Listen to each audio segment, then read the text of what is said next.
Gujarat પાટવી Gujarati news Petlad તાલુકાના ગામો ખાતે ₹2.32 કરોડના વિકાસ કામોનું ખાતમુહૂર્ત કરતા નાણાં રાજ્યમંત્રી શ્રી કમલેશભાઈ પટેલ પેટલાદ તાલુકામાં ગ્રામીણ માળખાકીય સુવિધાઓને વધુ મજબૂત કરવાના અભિગમ સાથે ₹2.32 કરોડના વિવિધ રસ્તાના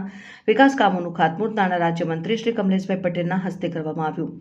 જેમાં પોડા ગામે બાંધાણી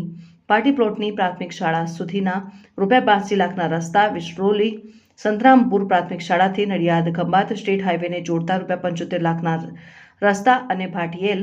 સિમરડા રોડથી કાંતિભાઈ સોલંકીના ઘર થઈ ચંદુભાઈના કુવા તરફના ₹75 લાખના સ્વનિર્માણ પામનારા રસ્તાઓનું ખાતમુહૂર્ત કરાયું હતું। નાણાં રાજ્યમંત્રી શ્રી કમલેશભાઈ પટેલે જણાવ્યું હતું કે રાજ્ય સરકાર છેવાડાના માનવી સુધી તમામ પાયાની અને ઉત્તમ સુવિધાઓ પહોંચાડવા માટે કટિબદ્ધ છે। ગ્રામીણ વિસ્તારના નાગરિકોનું જીવન ધોરણ સુધરે અને આવાગમન સરળ બને તે માટે રાજ્યભરમાં રોડ રસ્તાનું મજબૂત નેટવર્ક ઊભું કરવામાં આવી રહ્યું છે। નવા બનેલા માર્ગોથી પોડા, વિશ્નોલી અને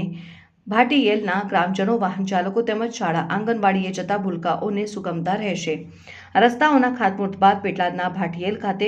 સંત શિરોમણી શ્રી ગુરુ રવિદાસ મહારાજની 650મી જન્મ જયંતિ વર્ષની ઉજવણીના ભાગરૂપે તાલુકા કક્ષાના સમરસતા સંકલ્પ અભિયાન કળશ યાત્રામાં મંત્રી શ્રી કમલેશભાઈ પટેલ તેમજ મહાનુભાવે આ કળશ યાત્રામાં જોડાઈને સામાજિક સમરસતા અને એકતાનો સંદેશ આપ્યો હતો, જેમાં મોટી સંખ્યામાં ગ્રામજનો અને ભક્તો જોડાયા હતા। આ કાર્યક્રમોમાં અગ્રણી શ્રી નિલેશભાઈ દવે, આણંદ જિલ્લા શિક્ષણ સમિતિના ચેરમેન શ્રી સંગીતાબેન વાઘેલા, તાલુકા પંચાયત પ્રમુખ શ્રી રણજીતસિંહ પરમાર, તાલુકા સામાજિક ન્યાય સમિતિ ચેરમેન શ્રી જયેશભાઈ પરમાર, શ્રી ચોરુભા ભરવાડ, શ્રી સુરેશભાઈ સોલંકી, શ્રી હિતેન્દ્રસિંહ પરમાર, શ્રી વિજયભાઈ ચાવડા, શ્રી અલ્પેશભાઈ પટેલ, શ્રી મહેશભાઈ રાઠોડ, શ્રી M.K. રાવત, શ્રી અરવિંદભાઈ રામોદડી સહિત જિલ્લા તાલુકા પંચાયતના સદસ્યો, સ્થાનિક સરપંચશ્રીઓ અને ગ્રામીણ આગેવાનો ઉપસ્થિત રહ્યા હતા। પાટવી ગુજરાતી ન્યૂઝ, રાજુ સુભાઈ।